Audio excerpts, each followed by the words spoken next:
오늘 주신 하나님의 말씀은 로마서 2장 18절에서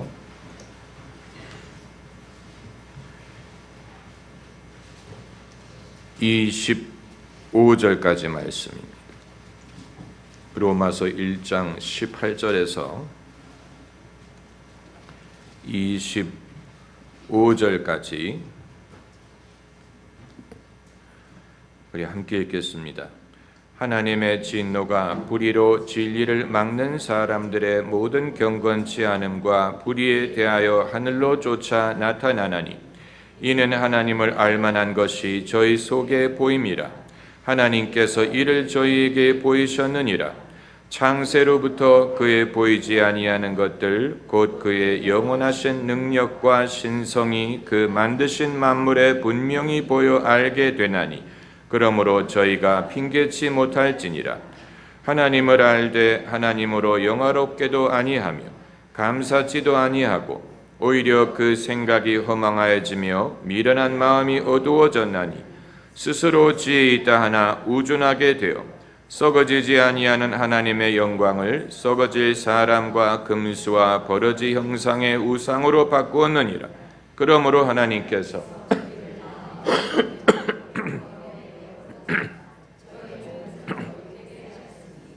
이는 저희가 하나님의 진리를 거짓 것으로 바꾸어 피조물을 조물주보다 더 경배하고 섬김이라. 주는 곧 영원히 찬송할 이시로다. 아멘.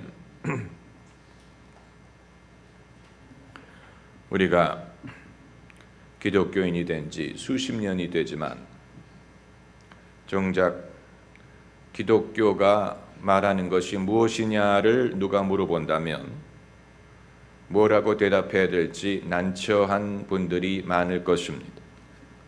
목회자들도 마찬가지입니다. 수십 년 설교를 하고 하나님의 말씀을 전했지만 정작 누가 복음을 30초 미만으로 정의하라, 기독교가 무엇을 말하는지를 1분 이내에 말해볼 수 있느냐라고 묻는다면 뭐라고 대답해야 될지 모를 것입니다. 그 이유는 믿기는 믿는데 자기가 믿는 것이 무엇인지를 깊이 생각하지 않았다는 얘기입니다. 이것이 얼마든지 가능합니다. 오늘날 대한민국 사회에 진보와 보수 간의 갈등이 존재하지 않습니까? 그런데 진보파에게 당신의 그 진보적인 성향을 한마디로 정의하면 어떻게 정의할 수 있습니까? 라고 물어보면 아마 거기에 똑부러지게 대답할 수 있는 사람은 별로 없을 것이고, 또 보수파에게도 당신이 보수적인 성향을 갖고 있는 그 정치 철학을 한두 마디로 설명할 수 있습니까? 라고 물어보면 뭐라고 대답해야 될지 모르는 사람들이 대부분일 것입니다. 이처럼 우리는 우리의 믿는 바에 대해서 깊이 생각하지를 못했기 때문에 언제 그 손해를 겪느냐, 결국은 우리가 신앙에 대하여 말하는 그 많은 말들이 정말 우리가 믿는 것이 무엇인지를 정확하게 파악하지 못했기 때문에 늘 버벅거리는 식으로 말을 하게 되고, 그리고 내가 믿는 것이 분명히 무엇인지를 잘 모르기 때문에 우리가 적용하는 과정에서 어떤 식으로 적용해야 될지, 어떤 것이 나의 믿음을 표현하는 것인지에 대해서 분명하지 않을 때가 많다는 것입니다.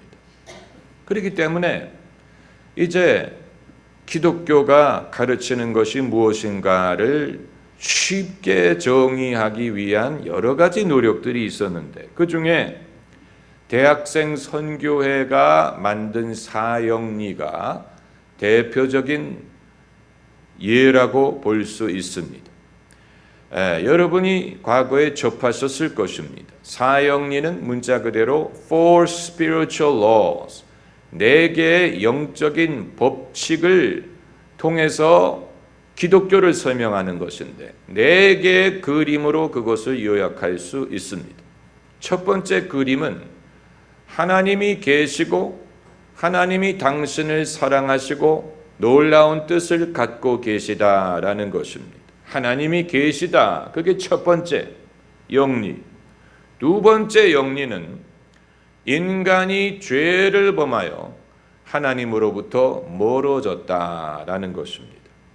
세 번째 영리는 사람의 어떠한 노력으로도 자기 스스로 하나님께로 나아갈 수 없다는 것이고, 마지막 영리는 이러한 죄인을 위하여 하나님이 당신의 아들을 보내셔서 그 십자가를 통해 하나님께 나아가게 하셨다. 이게 사영리.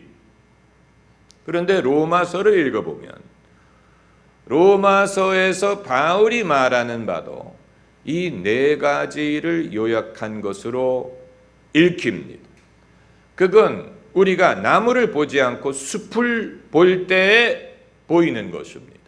그냥 구절에 매몰되면 알 수가 없는데 로마서 전체를 통해 바울이 말하고자 하는 것이 무엇인가 하는 숲의 모습을 보게 되면 바울도 이런 4가지 방법으로 복음을 전함을 알 수 있습니다. 그래서 그가 처음 말하는 것이 하나님이 존재하시고 하나님의 성품과 그 능력을 모든 사람이 알 수 있으나 마음이 어두워져서 그 영광을 버리고 핑계할 수 없다. 하나님의 존재를 모든 사람이 알 수 있기 때문에 핑계할 수 없다. 하나님의 계심, 존재를 말하고, 그리고 둘째로 바울이 말하는 것은 모든 사람이 죄를 범하였음에 하나님의 영광에 이르지 못하였다. 이 전적 타락, 인간의 전적인 타락을 말합니다.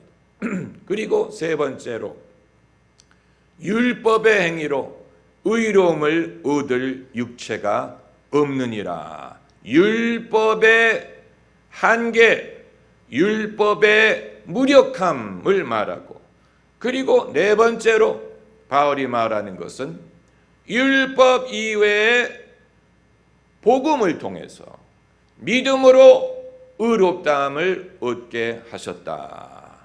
이런 4가지 방법으로 사도 바울이 로마서를 전개해 나가고 있습니다. 그렇기 때문에 이제 이것을 우리가 생각하기 위해서 그의 첫 번째 이 강론, 하나님이 존재하신다. 거기에 대해서 바울이 뭐라고 말을 하고 있냐면 이 18절에 하나님의 진노가 불의로 진리를 막는 사람들의 모든 경건치 않음과 불의에 대하여 하늘로 쫓아 나타나나니 이는 하나님을 알만한 것이 저희 속에 보임이라. 하나님께서 이를 저희에게 보이셨느니라. 창세로부터 그의 보이지 아니하는 것들 곧 그의 영원하신 능력과 신성이 그 만드신 만물에 분명히 보여 알게 되나니 그러므로 저희가 핑계치 못할지니라. 하나님의 계시다는 것을 전제하고 말합니다.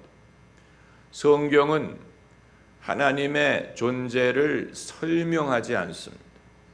창세기 1장 1절에 태초에 하나님이 천지를 창조하시니라고 하나님의 행위를 말하는 것으로 성경이 시작합니다. 성경은 하나님의 계심을 전제합니다. 설명하려고 하지 않고 설득하려고 하지 않습니다.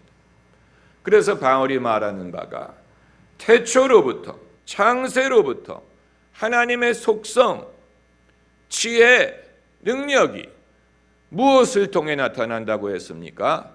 그 만드신 것들을 통해 분명히 보여 나타나나니 그러므로 저희가 핑계치 못할지니라. 그 말은 믿지 않는 것에 대해서 변명할 수 없다는 얘기입니다.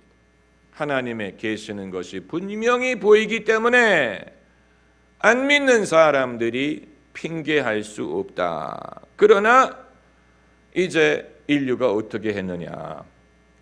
하나님을 영화롭게 하기보다는 우상 쪽으로 빠졌다. 이런 식으로 인간의 영적인 타락을 말을 하고 있습니다. 그 말은 하나님을 알기 어렵다는 말입니다. 하나님을 알기 어렵다. 눈에 보이지 않는 하나님, 귀로 들을 수 없는 하나님, 그럼에도 계시는 하나님이시기 때문에 대다수의 사람들의 본능은 눈에 보이는 형태로 하나님을 표현하려고 하는 것입니다. 이게 이제 우상이라는 것으로 발전하는 것입니다. 인간에게는 그런 성향이 있습니다. 이게 이방인에게만 나타나는 게 아니고 기독교인들도 마찬가지. 아마 여러분의 삶에도 우상이라고 부르지는 않지만 하나님 다음으로 여러분이 성스럽게 여기는 무엇인가가 있을 수 있을 것입니다. 다른 데보다도 더 성스러운 장소, 다른 어떤 것보다도 더 신앙적인 의미가 있는 물건, 그리고 뭔가 나에게 행운을 가져다주고 뭔가 하나님의 은혜를 접할 수 있도록 돕는 물건, 장소, 책, 사람, 옷, 기억, 이런 것이 대부분의 사람들에게는 자리 잡고 있습니다. 여러분, 사도행전을 보면 바울의 몸에서 손수건이나 앞치마를 가져다가 병자들에게 덮으면 병이 낫고 악귀가 떠나갔다고 했습니다. 그렇다면 그 앞치마와 손수건은 지속적으로 사람들이 탐하는 성물이 되지 않았겠습니까? 그러니까 박서방네 집에 그 앞치마가 있대. 그거 좀 가서 빌리자. 이번에는 우리가 그 앞치마를 좀 갖고 있자. 그게 성물이 될 것입니다. 모든 사람들이 이제는 문제가 있을 때마다 그 바울의 앞치마나 손수건을 가져다가 그것을 붙잡고 기도하면 효험이 있대더라. 병자들이 나은대더라. 이제는 눈에 보이지 않는 하나님께 믿음으로 간구하기보다는 눈에 보이는 손수건이나 앞치마를 하나님처럼 의지하게 될 것이고, 그 손수건을 내가 갖고 다니는 한 해가 내게 가까이 오지 못하고 사고를 면하고 불행을 면하고 병을 면하고 부적이 되는 것입니다. 그러니까 어느 시점에 그 손수건과 앞치마의 효험이 사라지느냐, 그건 알 수가 없지만 한때 하나님이 사용하셨기 때문에 사람들은 눈에 보이지 않는 하나님을 믿음으로 신뢰하는 것은 어려워도 눈에 보이는 물건을 신뢰하는 것은 더 쉽다고 생각하지 않겠습니까? 그러니까 어느 시점에서는 바울이 그 손수건 다시 가져와라, 그 앞치마 다시 가져와라 해서 불로 태워버려야 됐을지도 몰라요. 왜냐하면 그것이 사람들의 믿음을 돕기보다는 오히려 미신을 낳는다고 판단을 했기 때문에 모든 성도들에게는 그러한 성향이 있습니다. 하나님을 알기가 어렵기 때문에 발생하는 일입니다. 하나님이 멀리 계시는 것 같고 눈에 보이지 않고 내 기도를 들으실지 알 수가 없는데, 그보다 더 가까운 내가 손으로 잡고 눈으로 볼 수 있는 것이 있다면 더 거기에 마음이 끌리겠지. 아마 여러분도 기도를 하다 보면 기도가 더 잘 되는 곳, 기도가 더 안 되는 곳을 느낄 때가 있을 것입니다. 어디를 가서 기도하면 기도가 잘 되더라, 전에 거기서 한번 기도했는데 응답을 받았더라, 그러면 앞으로는 그 장소가 여러분에게 성소처럼 여겨질 것입니다. 그래서 기도의 효험이 있는 곳을 더 선호하게 될 것이고, 그렇다고 하나님이 거기에 더 계신 것이 아닌데, 하나님은 분명히 무소부재하시다고 했고, 하나님은 영이시기 때문에 예배하는 자가 신령과 진정으로 예배하리라고 했는데, 그러나 사람의 경험이 한계가 있기 때문에 그래도 더 효험이 있는 곳이 있지 않을까, 이렇게 생각하는 것은 지극히 자연스러운 것입니다마는, 그러나 그것이 결국은 그의 믿음을 해치는 결과를 낳습니다. 이 케네스 코플란드라는 미국의 목사가 주님이 자신에게 나타나시기를 간구했어요. 사도 바울에게 나타나신 것처럼 내게도 좀 나타나 주십시오. 나의 스승인 오럴 로버츠 목사님에게도 나타났다고 했는데, 또 나의 스승인 아무에게도 나타났다고 하시지 않았습니까? 내게도 좀 나타나 주십시오. 하도 주님께 졸라서 정말로 하나님 예수께서 나타나셨어요, 케네스 코플란드에게. 그리고 뭐라고 말씀하셨냐면, 내가 하도 나에게 조르기 때문에 우리의 관계가 자칫하면 손상될 수 있을까 염려해서 내가 나타나기는 했지만, 이 경험이 너의 믿음이 퇴보하게 만들 것이다 라고 말씀하셨다는 것입니다. 그러니까 예수님을 보고 믿으면 더 잘 믿을 것 같다고 우리가 생각을 하는 것이, 왜 예수께서 내가 보는 거로 믿느냐 보지 않고도 믿는 자가 복이 있다고 말씀하셨는지를 이해할 수 있는 것입니다. 그리고 케네스 코플란드가 한 말이, 주님이 나타나셔서 하셨다고 사람들이 주장하는 대부분의 말씀들을 들어보면 이미 성경에 있는 것이다. 이미 성경에 있는 것이기 때문에 그 사람이 성경을 믿음으로 읽었더라면 이미 알 만한 그런 말씀을 하나님이 특별한 계시로 말씀하셨다고 주장을 한다. 그러니까 그런 어떤 특별한 경험을 통해서 성경에 없는 특별한 계시를 받을 것을 기대하지 말라는 것입니다.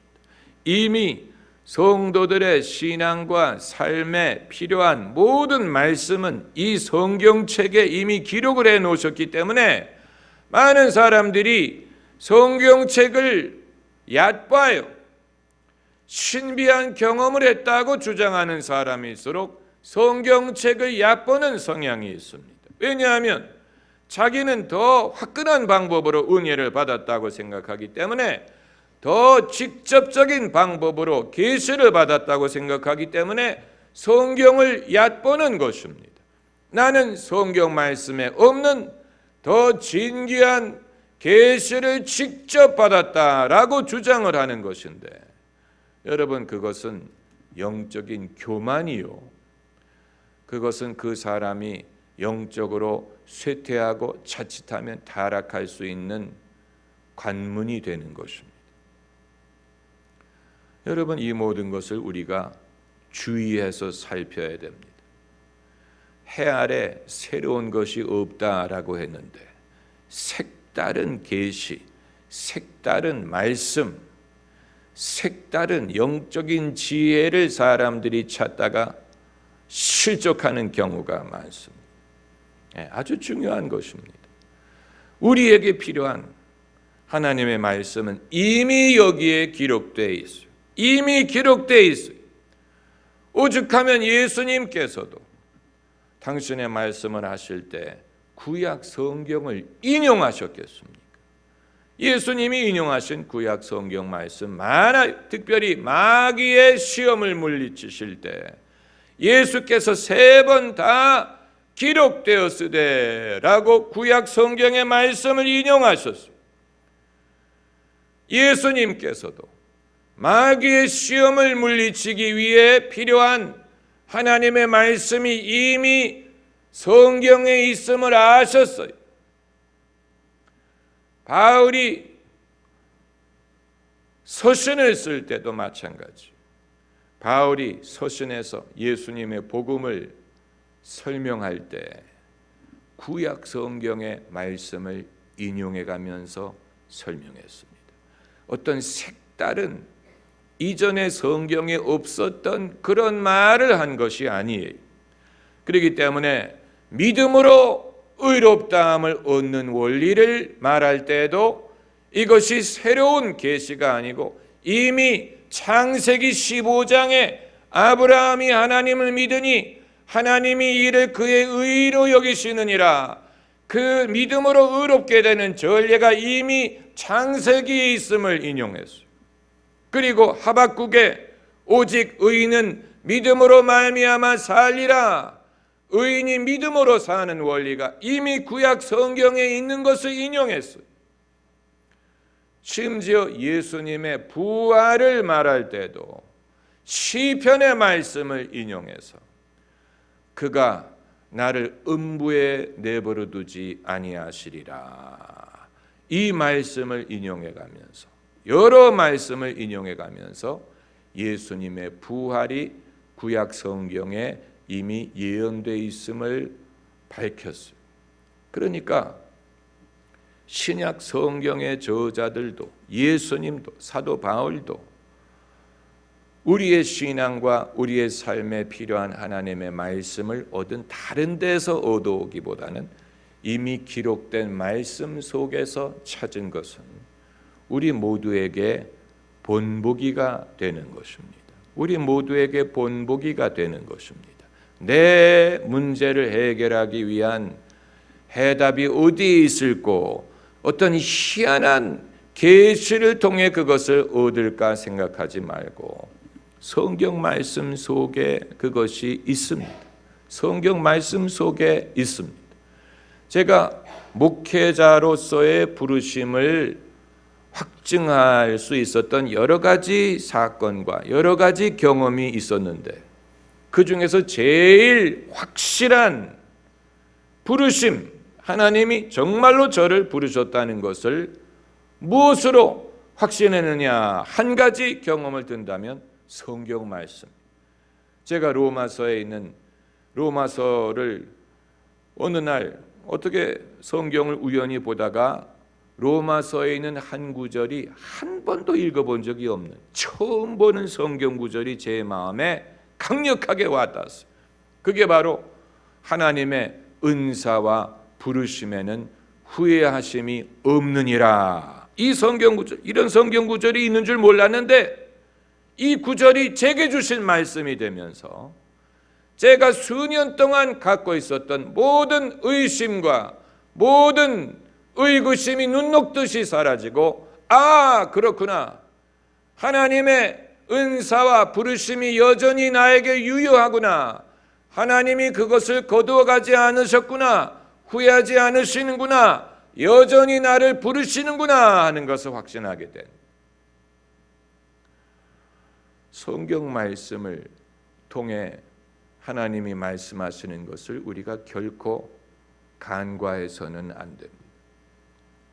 하나님께서 성령의 감동이든 무슨 예언이든 신비한 경험을 통해서 우리를 인도하실 수 있지만, 그러나 그 경험이 정말로 옳다라는 것을 확증할 수 있는 것은 성경 말씀을 통해서입니다. 성경 말씀으로 확정을 하시지 않는다면 그건 위험한 것입니다. 위험한 것입니다. 과거에 많은 믿음의 인물들이 회심하게 된 결정적인 계기는 전부 다 성경 말씀을 통해서였지요. 성 어거스틴, 성 어거스틴이 성자가 되기 전에 자신의 신앙 문제로 고민할 때 어느 날 우연히 성경책을 폈는데 거기에 있는 로마서 말씀이 자기에게 다가오면서 자기가 이제 옛날의 죄를 버리고 시간이 다가왔으니 자신이 새로운 옷을 입어야 된다. 자신의 새로운 운명에 대해서 확신을 갖게 되고 그것이 성 어거스틴의 회심의 계기가 됐습니다. 마틴 루터도 그렇고 또 그 수많은 요한 웨슬리도 그렇고 자신의 신앙적인 문제 때문에 다 고민을 했는데 언제 하나님의 확실한 응답을 얻었느냐? 성경 말씀을 읽거나 들을 때 확신이 오면서 이것이 하나님이 내게 주신 말씀이라는 것을 알게 되면서 그 오랜 신앙적인 번민이 끝나고 확실하게 회심을 하고 하나님의 뜻을 알고 영적인 변화를 경험한 것입니다. 여러분, 이런 예는 여러분의 삶에도 분명히 많으실 것입니다. 왜 예수께서 이 때를 얻거나 못 얻거나 복음을 전하라고 말씀을 하시고 또 부지런히 가르치라고 말씀을 하시고 또 이 믿음은 들음에서 난다고 말씀을 하시고 들음과 말씀을 강조하시느냐? 그것은 기독교 예배의 주된 순서가 설교가 되라는 뜻으로 하신 말씀이 아니고 결국 불신의 사람에게 믿음을 불러일으킬 수 있는 그 계기는 말씀을 들음으로 말미암는다는 이유 때문입니다.